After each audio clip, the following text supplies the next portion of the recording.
Los meses de 2024 en Venezuela estuvieron cargados de muchos acontecimientos que definieron la vida política, económica y social del país. Desde las elecciones presidenciales hasta los planes desestabilizadores, pasando por las tensiones diplomáticas, los desafíos económicos y su presencia activa en la escena internacional. Así es, el país se vio sometido a múltiples presiones, nuevas sanciones, protestas de la extrema derecha y boicot económico. Sin embargo, superó todas y cada una de las dificultades. Uno de los eventos más significativos de los últimos 12 meses en Venezuela fue, obviamente, la elección presidencial del 28 de julio, que le otorgó la victoria al presidente Nicolás Maduro con el 51.2% de los votos.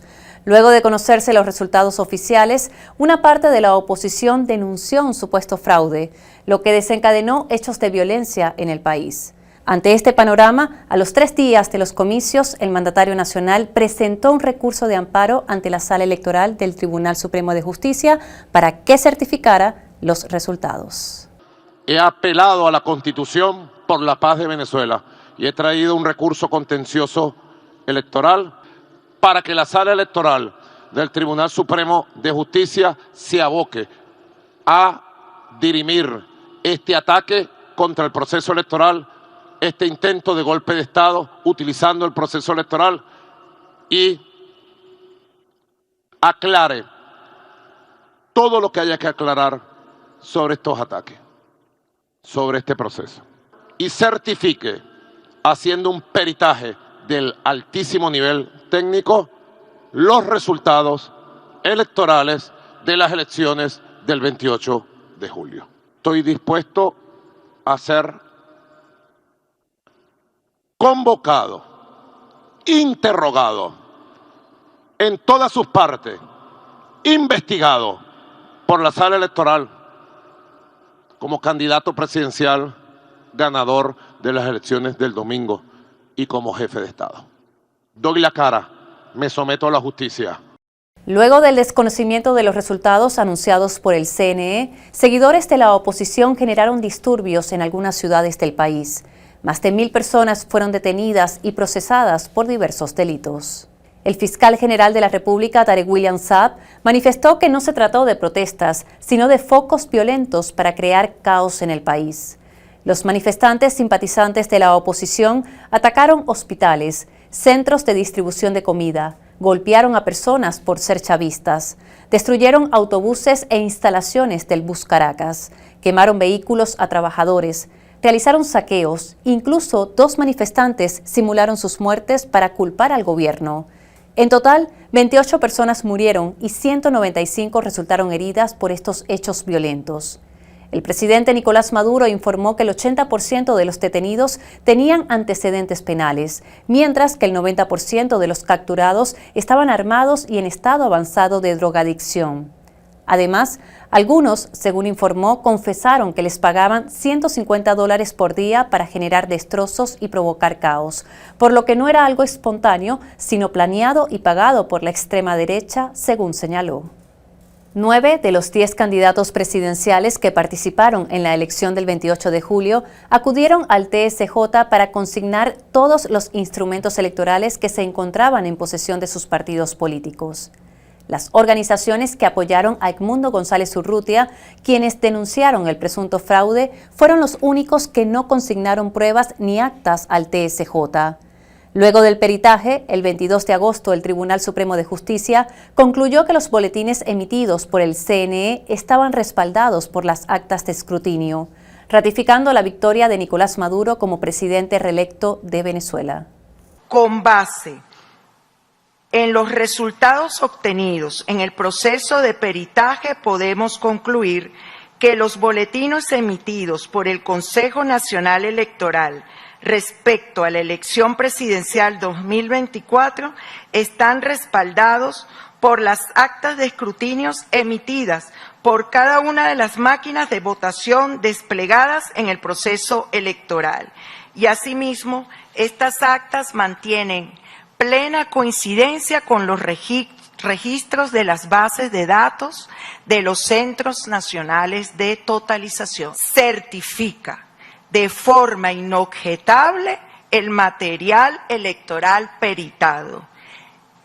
y convalida esta sala los resultados de la elección presidencial del 28 de julio del 2024 emitidos por el Consejo Nacional Electoral, donde resultó electo el ciudadano Nicolás Maduro Moros como presidente de la República Bolivariana de Venezuela para el período constitucional 2025-2031. Así se decide. Y en el marco de los ataques terroristas, el fiscal de Venezuela negó que los detenidos por violencia tras las elecciones sean presos políticos. Tarek William Saab rechazó que desde el exterior se impulse una campaña para apoyar a los responsables de esos hechos terroristas que afectaron a toda Venezuela. Hay que recordarlo, supuestamente que estaban en contra de, entre comillas, los resultados electorales que fueron transmitidos en tiempo real por la única autoridad que tiene la cualidad jurídica, legal y constitucional de hacerlo en Venezuela y en el mundo, que es el poder electoral. Usaron eso de excusa para ocasionar la fatídica cifra de 28 muertos y de más de 1000 heridos. Estas personas no son presos políticos, no son presos de conciencia. Lamentablemente son criminales que se prestaron para acciones terroristas, delictivas, pagados por los mal llamados comanditos. Y el país se vio abocado a múltiples ataques económicos, políticos y de terrorismo. Uno de los tantos fue denunciado en su momento por el vicepresidente del PCV y actual ministro del Interior, Diosdado Cabello. Ley Orgánica contra la Delincuencia Organizada y Financiamiento al Terrorismo. Capítulo 9 del financiamiento al terrorismo. Terrorismo. Artículo 52. El o la terrorista individual, así como quienes se asocien mediante una organización terrorista para realizar o intentar realizar uno o varios actos terroristas, serán penados con prisión de 25 a 30 años. Artículo 53. Quien proporcione, facilite, resguarde, administre, colecte o recabe fondos por cualquier medio de manera directa o indirecta con el propósito de que sean utilizados total o parcialmente por un terrorista individual o por una organización terrorista o para cometer uno o varios actos terroristas, será penado con prisión de 15 a 25 años. Refiriéndose a las acusaciones directas del gobierno venezolano en torno al ataque contra el sistema del CNE, Astra, un conocido hacker, confirmó que el objetivo era desestabilizar al gobierno del presidente Nicolás Maduro.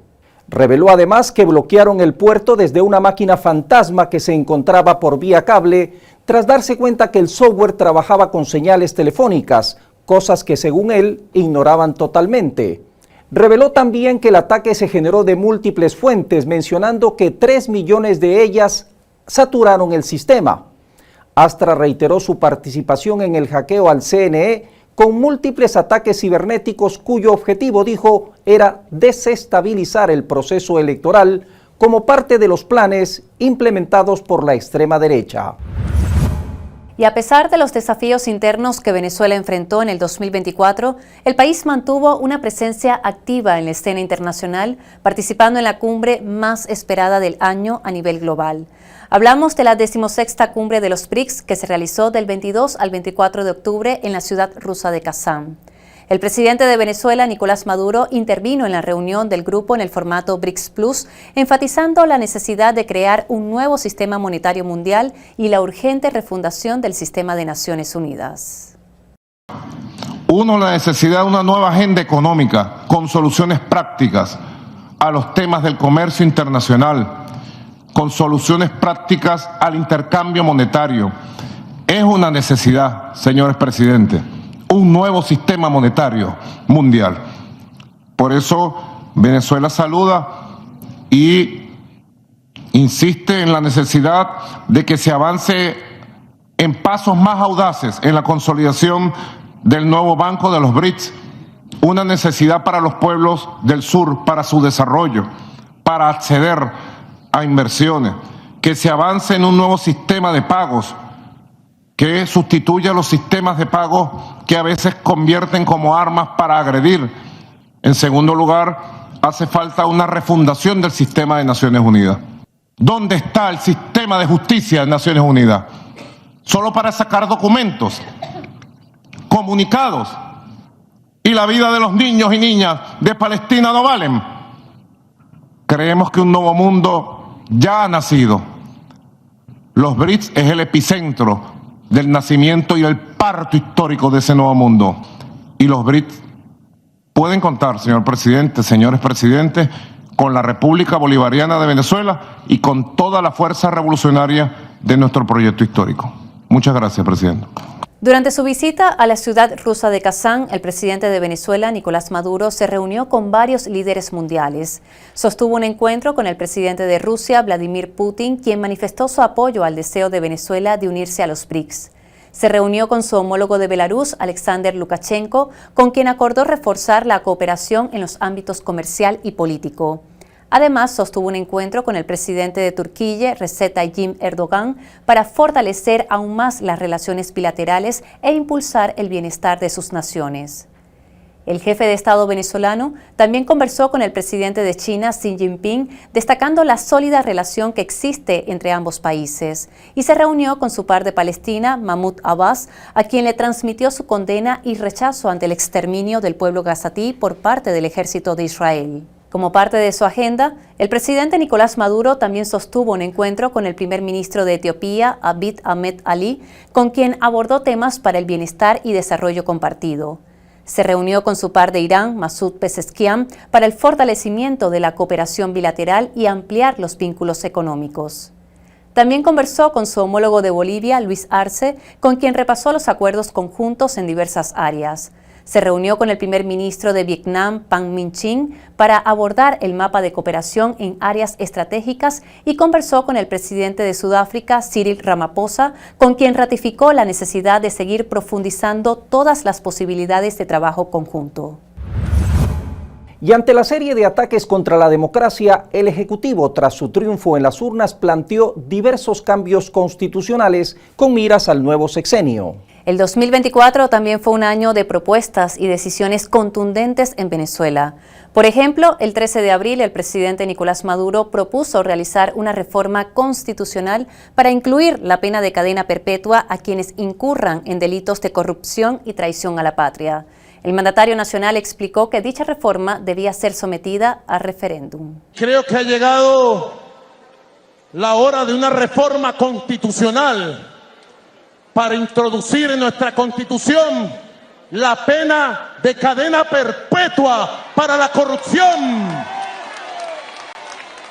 de inhabilitación de por vida a la corrupción, de cadena perpetua a la traición a la patria y a los graves delitos contra el pueblo. Tenemos que ser implacables, caiga quien caiga. Y en un giro inesperado que sorprendió a todo el país, el 2024 también será recordado como el año en que fueron detenidos los exministros de Petróleo Tarek El Aissami y el de Economía y Finanzas Simón Serpa por sus presuntos vínculos con la trama de corrupción conocida como PDVSA Cripto. Al Aissami también lo vinculan con una red de prostitución de jóvenes. La detención se realizó el 9 de abril. Este sujeto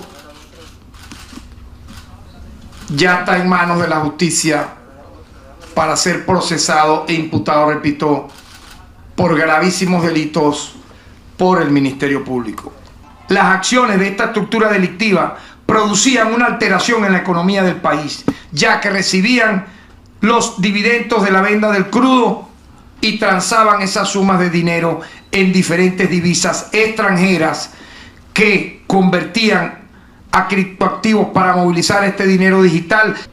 Con esta estructura evadieron toda normativa financiera del Banco Central de Venezuela. Paralelo a esto, tenían para ejecutar estos lavados de dinero y legitimación de capitales una red de prostitución. También narró este testigo protegido que vio cómo Ramírez, El Aissami y Roa enviaban al extranjero maletas con efectivo y oro. El objetivo y en fin de cuenta de esta mafia encabezada por El Aissami no era otro que, como ya lo dije, destruir la economía nacional, implosionar nuestra moneda, presionando el alza de valor del dólar paralelo y así hacer fracasar, y no lo lograron, las políticas económicas impulsadas por el Ejecutivo. Según informó el fiscal, el propio Samar López, quien era mano derecha de la ISAMI, confesó que mantuvo conversaciones desde el 2018 vía Zoom y llamadas telefónicas con Julio Borges, Leopoldo López, Carlos Pecchio y Carlos Oscariz. El titular de la acción penal presentó audios en los que se evidencian dichas conversaciones y la vinculación con planes de conspiración política contra el gobierno de Nicolás Maduro. Ante esta nueva revelación, el jefe de Estado venezolano afirmó que la ISAMI y su grupo sabían del magnicidio frustrado de agosto de 2018, del golpe de abril de 2019 y de la llamada Operación Gedeón de mayo de 2020. Y otra detención que sorprendió a los venezolanos durante el 2024 fue la del exministro Pedro Tellechea junto a un grupo de sus colaboradores por la presunta comisión de graves delitos que atentan contra los intereses del país. Entre ellos, haber entregado el sistema de control y mando automatizado, conocido como el cerebro de PDVSA, a una empresa controlada por los servicios de inteligencia de Estados Unidos. La detención se realizó en la madrugada del 20 de octubre. Pedro Tellechea le entregó el cerebro de la empresa, toda la administración de pozos, contratos, operaciones, a la misma empresa que lo tenía para el golpe de Estado del año 2002. Sí, inocente. A estas alturas no puede haber inocencia, y menos esos niveles. Poniendo en riesgo, en altísimo riesgo, la estabilidad de la industria petrolera. Nuevamente, y sin duda, entregar el cerebro, las operaciones, la administración, los contratos de la principal industria del país al gobierno de los Estados Unidos implica un hecho de traición a la patria. El ministro del Interior de Venezuela, Diosdado Cabello, informó que un nuevo plan para derrocar al presidente venezolano Nicolás Maduro, en el que vinculó a la líder opositora María Corina Machado y a otros dirigentes antichavistas, se dio a conocer. Cabello detalló que esta operación se inició en el estado Zulia, bajo la conducción del empresario José Enrique Rincón, dueño de varias empresas, en complicidad de sus hijos Juan Diego y José Enrique, todos ellos con vínculos con sectores políticos opositores en España. Reuniéndose con jueces, reuniéndose con fiscales, reuniéndose con otras personas de grupos empresariales, reuniéndose con militares, algunos en situación de retiro, otros en actividad. Según el ministro, el empresario Rincón se reunía y captaba jueces y fiscales. Hay 5 detenidos, personas de grupos empresariales y militares en situación de retiro y otros en actividad para esta operación denominada No a la Navidad, que pretendía, señaló, entregar armas a personas detenidas para generar desestabilización en el país. Asimismo, informó sobre la incautación de un lote de armas decomisadas en medio de una operación donde se hacía entrenamiento de grupos paramilitares colombianos. Y el gobierno venezolano no solo se enfrentó a planes desestabilizadores durante el 2024, también tuvo que lidiar con acciones internacionales que consideró agresiones directas. El 2 de septiembre, Venezuela denunció ante la comunidad internacional que una vez más Estados Unidos confiscó ilegalmente una aeronave que era utilizada por el presidente Nicolás Maduro, lo que intensificó las ya tensas relaciones entre Caracas y Washington. El avión se encontraba en República Dominicana para fines de mantenimiento y luego, según medios internacionales, fue llevada al estado de Florida, en Estados Unidos. Washington justificó la confiscación con el argumento de que la adquisición de la aeronave violaba las sanciones norteamericanas impuestas contra el país. Por su parte, el gobierno venezolano tildó la acción como una práctica criminal reincidente de piratería y se reserva el derecho de emprender cualquier acción legal para reparar este daño a la nación. Además, señalaron que con este acto ningún Estado y ningún gobierno constitucional está a salvo de acciones ilegales que desconocen el derecho internacional. Y hablando de Estados Unidos, luego del triunfo de Donald Trump en las presidenciales del 5 de noviembre, el jefe de Estado venezolano Nicolás Maduro expresó su esperanza de que el mandatario electo ponga fin a las guerras. Se le abre una oportunidad de oro a Donald Trump para pacificar el mundo, para cambiar los relacionamientos que Estados Unidos ha tenido y que ha hecho daño a países de América Latina y el Caribe. En la campaña electoral, él ofreció vehementemente acabar con la guerra contra el pueblo de Gaza y Palestina. Ofreció acabar con la guerra de Ucrania contra Rusia. Ofreció no abrir frentes de guerra en ningún lugar del planeta. Salvatore Mancuso, ex paramilitar deportado de Estados Unidos, reveló a su llegada a Colombia que en su momento empresarios y militares de este país lo buscaron a él y a grupos armados de Colombia en busca de apoyo para derrocar al entonces presidente Hugo Chávez y ejecutar un golpe de Estado. Mancuso mencionó que hubo planes para bombardear en su momento lugares claves de Caracas y se planteó matar a Chávez en una reunión que iba a mantener con un grupo de banqueros. En otros temas señaló que como parte de la trama existieron asesorías de mercenarios israelíes liderados por Yair Klein, que incluían tácticas de combate y técnicas de tortura para obtener confesiones de supuestos enemigos. Mancuso, ya en libertad tras ser extraditado de los Estados Unidos, donde cumplió condena, instó a rechazar los planes desestabilizadores de la ultraderecha y llamó a optar por el diálogo en lugar de la violencia y la guerra para dirimir las diferencias políticas. Pero los ataques también concitaron la solidaridad del mundo. Múltiples países, partidos políticos y sectores de la izquierda hicieron extensivo su apoyo a Venezuela. Y en un año de desafíos globales, la ciudad de Caracas se convirtió en el epicentro de una histórica alianza parlamentaria.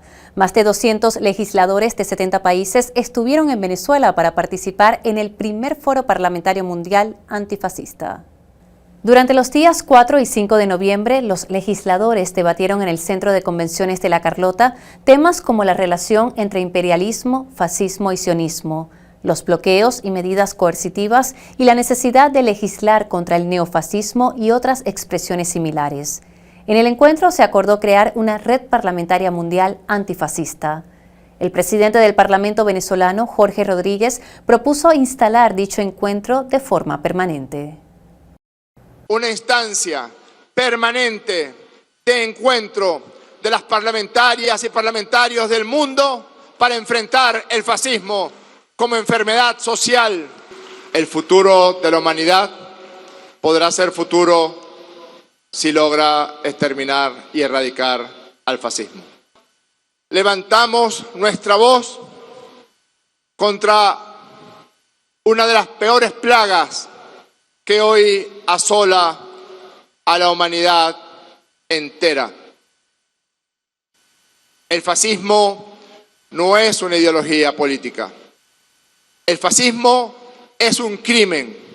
En nombre del fascismo, el siglo XX se tiñó de sangre como uno de los siglos más violentos que haya experimentado la humanidad.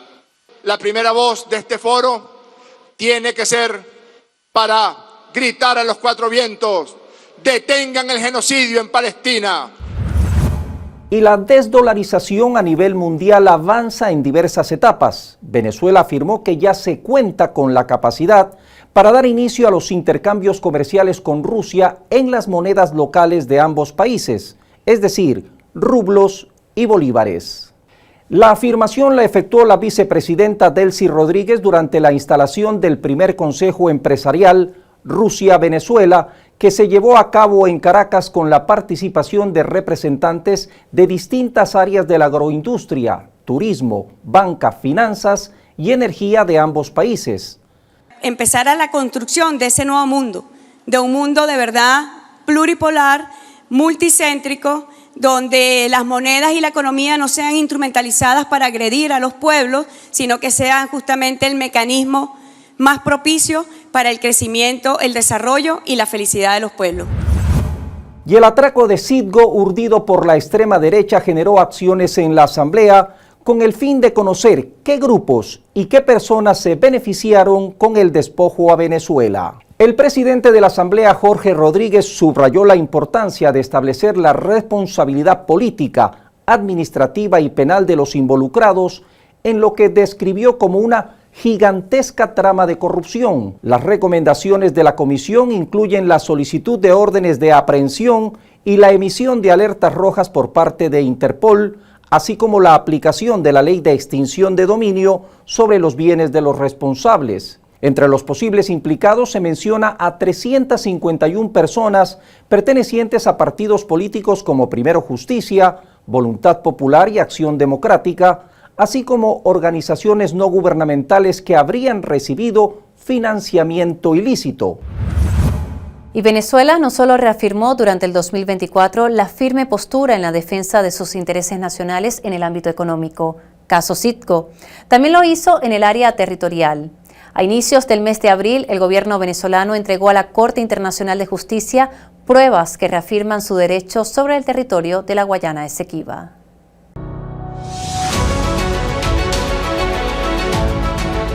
Hemos entregado un documento con la verdad histórica de Venezuela, una postura oficial donde cientos de evidencias, de pruebas, demuestran que se cometió un crimen en 1899 con un laudo fraudulento. Hemos demostrado el fraude histórico y hemos también demostrado cómo se pretende nuevamente cometer otro crimen a través, instrumentalizando la Corte Internacional de Justicia. Hemos ratificado además que el único camino posible, no hay otro camino posible, que el Acuerdo de Ginebra. Es la defensa del Acuerdo de Ginebra lo que va a permitir la legalidad. Así que, bueno, con la entrega que hemos hecho de cientos de evidencias, cientos de pruebas, desmontando mentira por mentira por mentira de Guyana, nosotros hemos hoy fijado la posición oficial. Con el inicio del nuevo sexenio, el gobierno anunció que el 70% de los recursos del país serán destinados al poder popular. El anuncio lo hizo el jefe de Estado durante la entrega de financiamiento del denominado Plan Comunal del Café. Venezuela ya hace tiempo decidimos romper el concepto de la democracia burguesa y construir en la realidad, en la práctica, un nuevo concepto de la democracia participativa, protagónica, la democracia directa, la democracia de la gente de a pie, la democracia comunal. Y en un esfuerzo por mejorar el entorno educativo y reducir la influencia negativa de las redes sociales, en los últimos meses comenzó en Venezuela un plan piloto para regularizar el uso de celulares en las escuelas del país debido a su impacto en la salud mental. El ensayo se está implementando en 200 colegios y liceos para reducir los riesgos asociados a estos dispositivos durante la jornada escolar. Ya este tema de la influencia nociva, letal, de las redes sociales y los videojuegos sobre la mente de los niños, niñas y jóvenes y el tema de las escuelas ya es un tema mundial. El Ministerio de Educación en este año escolar hemos empezado el ensayo en 100 escuelas del país y 100 liceos de regularización de teléfonos con redes sociales y de laptops. Y va muy bien. Se ha incrementado la atención escolar, la producción de conocimiento, la capacidad. Se ha incrementado, Julio, ¿cómo se llama? La sociabilidad, el intercambio entre niños y niños. Ha bajado la angustia, la ansiedad de la generación ansiosa. La Asamblea Nacional de Venezuela aprobó por unanimidad la Ley de Fomento de las Exportaciones No Petroleras para dinamizar la economía en sectores no relacionados con el petróleo.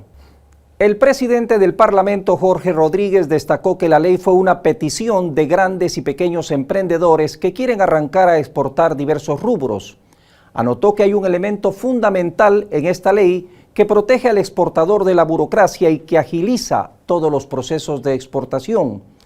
Impulsada por el presidente Nicolás Maduro, la norma facilita el comercio internacional de productos locales.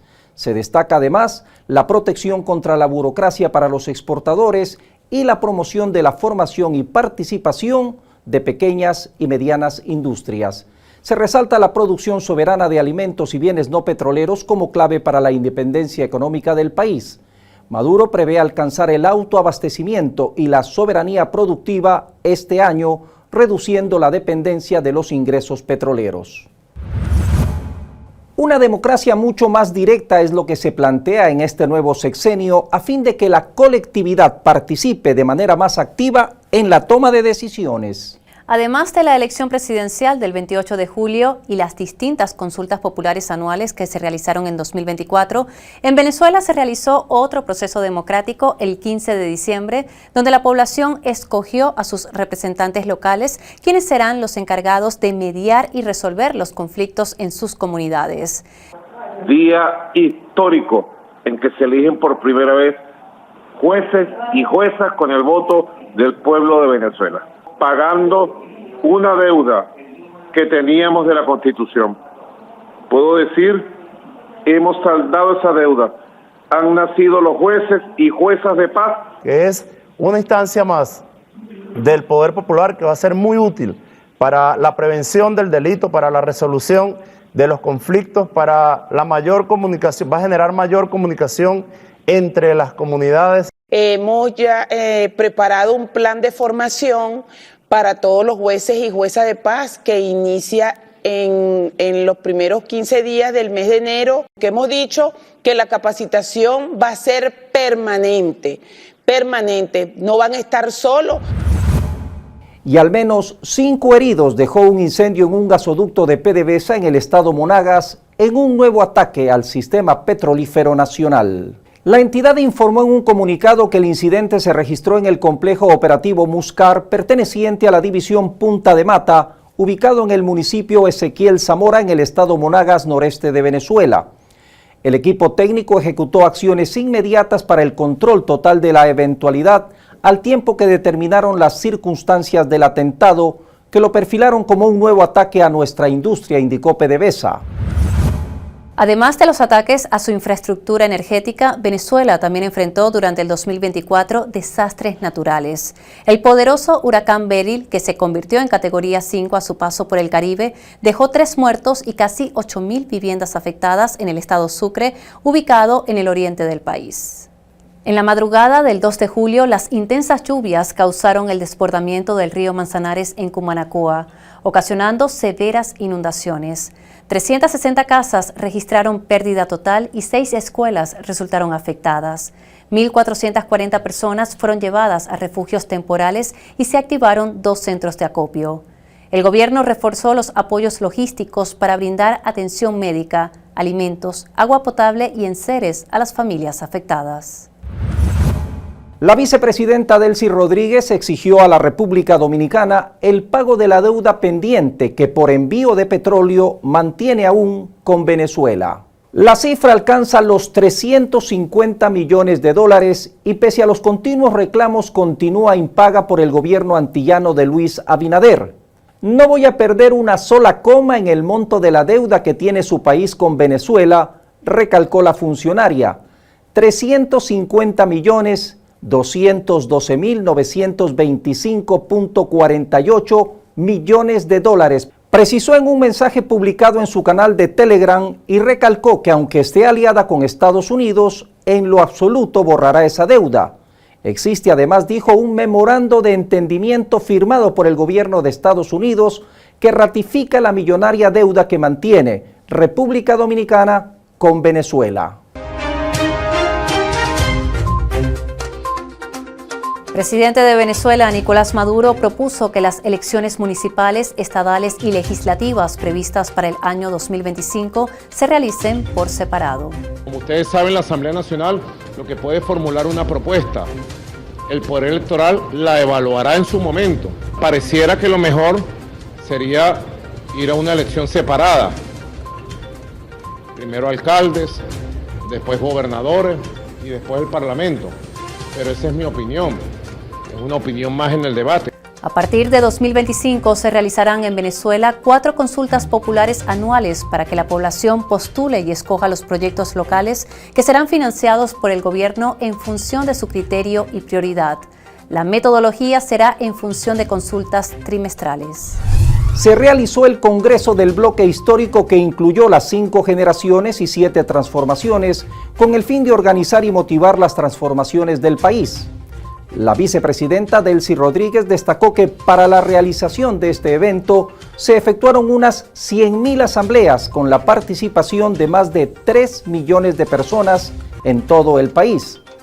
En ellas participaron, dijo, más de 6.000 delegados quienes entregaron cerca de 500.000 propuestas al jefe de Estado Nicolás Maduro como herramienta para marcar el futuro de la nación. Presidente Nicolás Maduro se reunió con el secretario general de la OPEP, Haitham Al-Ghais, quien realizó el 7 de octubre una visita de trabajo a Venezuela para revisar la situación actual del mercado energético internacional, así como el funcionamiento del acuerdo OPEC Plus y las perspectivas a futuro del mercado de los hidrocarburos. Durante su estadía en la nación bolivariana, también se reunió con la ministra para el Petróleo y vicepresidenta de Venezuela, Delcy Rodríguez, así como con los trabajadores petroleros, petroquímicos y gasíferos del país. Gobernador del estado Táchira, Freddy Bernal, informó que el 31 de octubre recibió la visita del viceministro de Defensa de Irán, Alaimi Morteza, quien además es presidente de la empresa de abastecimiento del Ministerio de Defensa de la Nación Persa, para supervisar varias unidades de producción en la entidad andina. Durante 2 años, Irán ha estado evaluando cuál es la región venezolana que tiene las condiciones óptimas para venderle carne y determinaron que el estado Táchira, por sus tierras y alta producción, cumple con los estándares internacionales para la exportación. Hay la posibilidad, ¿verdad?, de que Irán le compre a la República Bolivariana de Venezuela, especialmente al Táchira, 11.000 cabezas de ganado, 11.000 animales. Por unanimidad, las diputadas y diputados de la Asamblea Nacional aprobaron el proyecto de ley aprobatorio para la promoción y protección de inversiones entre China y Venezuela, con el fin de impulsar el desarrollo y crecimiento económico de ambas naciones. El acuerdo proyecta confianza, seguridad y un clima de protección para las inversiones que se realicen en nuestro país.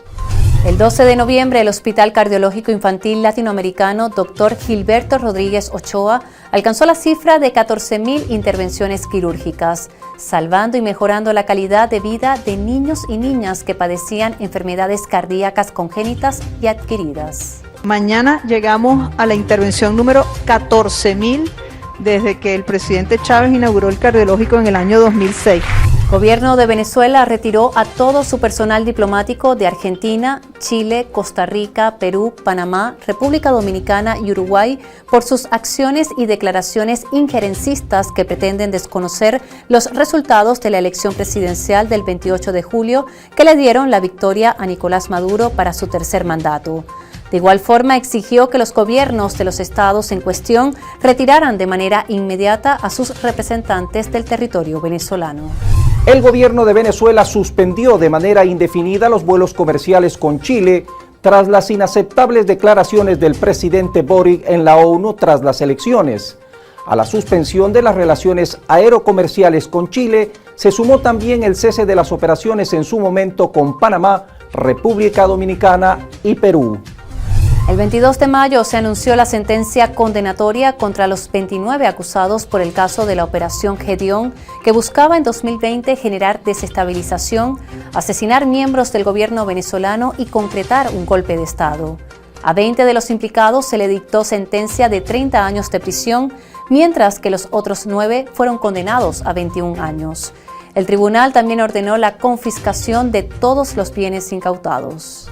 La vicepresidenta y ministra para el Petróleo, Delcy Rodríguez, anunció la culminación de los estudios sísmicos en el campo Cocuina, un proyecto conjunto con Trinidad y Tobago que permitirá a Venezuela ser de los primeros en la exportación de gas en el mundo.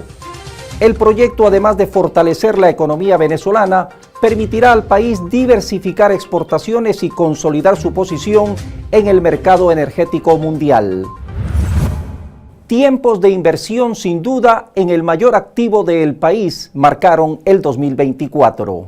En este último segmento de nuestro resumen anual vamos a revisar algunos avances significativos ocurridos en Venezuela durante el 2024. Uno de ellos ocurrió el 2 de octubre cuando fue inaugurado el complejo minero carbonífero Simón Bolívar, ubicado en el estado Táchira.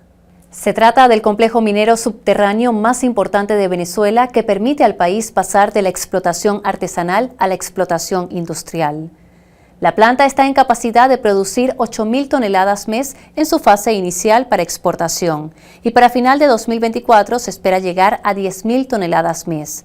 En el 2025 aspiran que esta cifra sea duplicada y se alcance 20.000 toneladas de producción.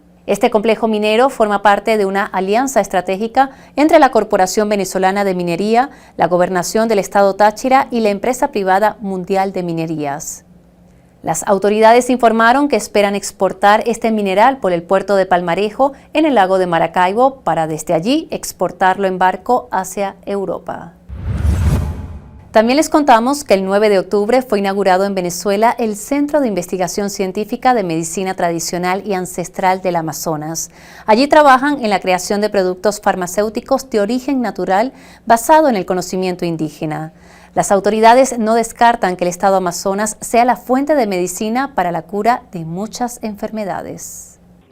Para unir el conocimiento de la medicina tradicional y ancestral con el poder curativo que tiene el Amazonas, unirlo a las ciencias médicas que conocemos, por fin, después de tanto insistir, tanto elaborar, tanto trabajar, vamos a proceder a inaugurar oficialmente el Centro de Investigación Científica de Medicina Tradicional y Ancestral del Amazonas. Tengo la convicción absoluta, tú lo sabes, en Amazonas está la cura de muchas enfermedades que no la han encontrado con los químicos de la industria farmacéutica famosa que conocemos. Próximamente tendremos los primeros resultados sacando la marca Amazonas de productos naturales para que nuestro pueblo entonces pase a poder disfrutar de la medicina del futuro, que es la medicina natural. Y Venezuela no solo ratificó en el 2024 su compromiso con la industria minera del país y con la investigación de la medicina tradicional y ancestral, también avanzó en la modernización y seguridad de su infraestructura. El 13 de noviembre activaron en La Guaira un nuevo circuito de rayos X para reforzar el control aduanero, permitiendo realizar la inspección de 60 a 80 contenedores en media hora sin detenerse en ningún momento. Un nuevo equipo que permitirá poner de punta a las aduanas venezolanas en el mundo. Hoy es posible tener este gran avance tecnológico y que bueno, disfrutará todo las personas que hagan importaciones, todas las industrias, todos los empresarios, facilitando que antes con el equipo que se tenía permitía revisar cada media hora aproximadamente unos 20 contenedores. Con este equipo en el mismo tiempo estamos haciendo entre 60 a 80 contenedores. Sí, aquí puede pasarse el escaneo sin que el contenedor se detenga en ningún momento.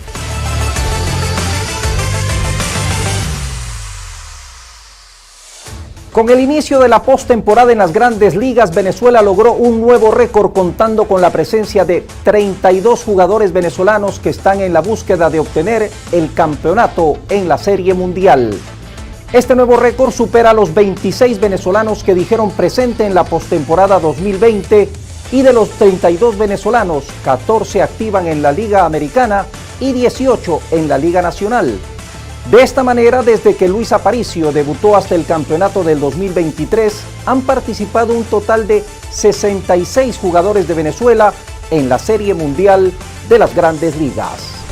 La comunidad deportiva venezolana rindió un merecido y postrero homenaje a la leyenda y gloria deportiva del ciclismo venezolano, Daniela Larreal.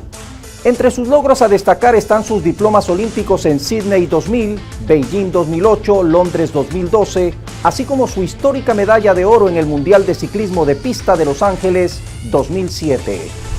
Venezuela consiguió 18 medallas en la sexta edición de los Juegos Panamericanos de Sordos efectuados en Brasil. La delegación nacional participó en 8 disciplinas diferentes como baloncesto 3x3, futsal masculino, ajedrez, karate-do, tenis de mesa, taekwondo, atletismo y natación, obteniendo el cuarto lugar en el medallero entre 13 participantes. Así llegamos al final de este resumen anual. Hemos repasado junto a ustedes los eventos más significativos que marcaron el 2024 en Venezuela. El ciclo del tiempo decurre en lo que denominamos meses, unos vienen, otros van. Queda sin duda la esperanza de días mejores. Por su atención, gracias.